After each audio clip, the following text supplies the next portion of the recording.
The reason I'm calling is about the, let's call it the Great Police Incident of 2024 in Cloudcroft. Yes, sir. What happened? Well, basically, for the last 20 years, our police station or police officers have operated on a 48-hour on schedule, and the days off have ranged from, anywhere from 2 days to 4 days.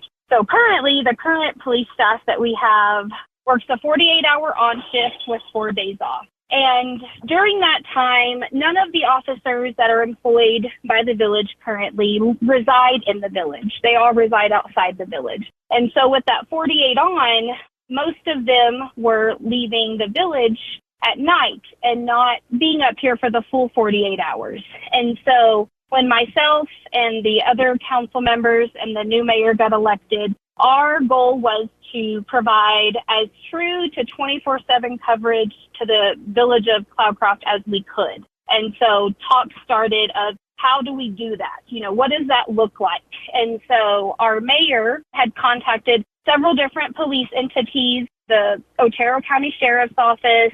He spoke with numerous representatives from the Municipal League of New Mexico. And basically, most of them decided, a Panama schedule, a 12 on, 12 off schedule, which is the same as the Otero County Sheriffs do, as Alamogordo Police. Literally, most police departments use the 12 on, 12 off schedule. For us, that's the best way that we could provide as true to 24/7 coverage as we could to the village. So talks of that began, even last year when we were all running.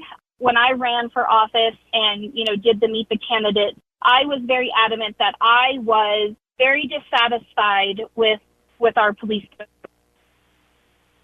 about that. I'm a pretty vocal person, and it's been a fight, for the last couple of years, just to get them to patrol and do the things that police officers are supposed to do. So when the mayor met with the police officers back in January, he explained to them, that this is what we wanted. This is what the community needs. We need as true to 24/7 coverage as we can get. In January, we didn't know what that looked like, and he was honest with the officers and said, we don't know what that looks like, but we're going to try to get there. And so after talking with different professionals in the industry, that's what we decided. And so we have a workshop scheduled for Friday for the council to decide, what does that schedule look like?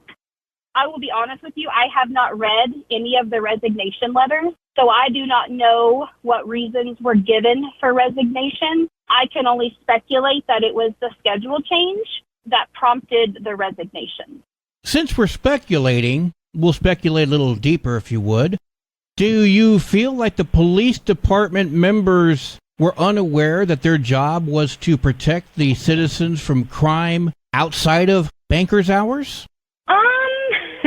That is a good question. I think that's the $1 million question, honestly. The thing is all of the officers that were employed by the village, they are good people. That is something that I have heard over and over throughout the community members that I would say are not as informed, the ones that just go by the rumor mill. I've heard, well, so-and-so was a good guy.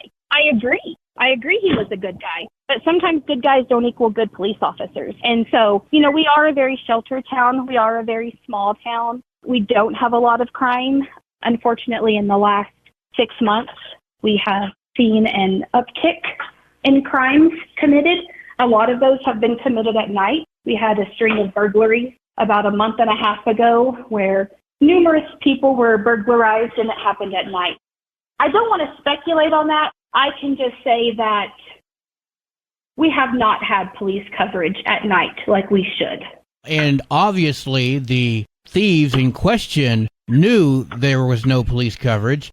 As a citizen, albeit not of Cloudcroft, but as a citizen, I would expect my police department to say, hey, wait a minute, we have a problem. This is our job to fix this. Obviously, Exactly. That wasn't taken into consideration. Yes, sir.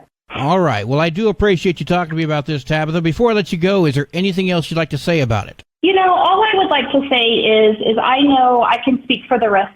I can't speak for the rest of the council, but I think I could, is that none of us wanted anybody to lose their jobs. No, we did not want anybody to lose their jobs. We did not want anybody to resign. But we do expect whenever you have applied and interviewed and accepted a position, that you fulfill that position to the best of your abilities.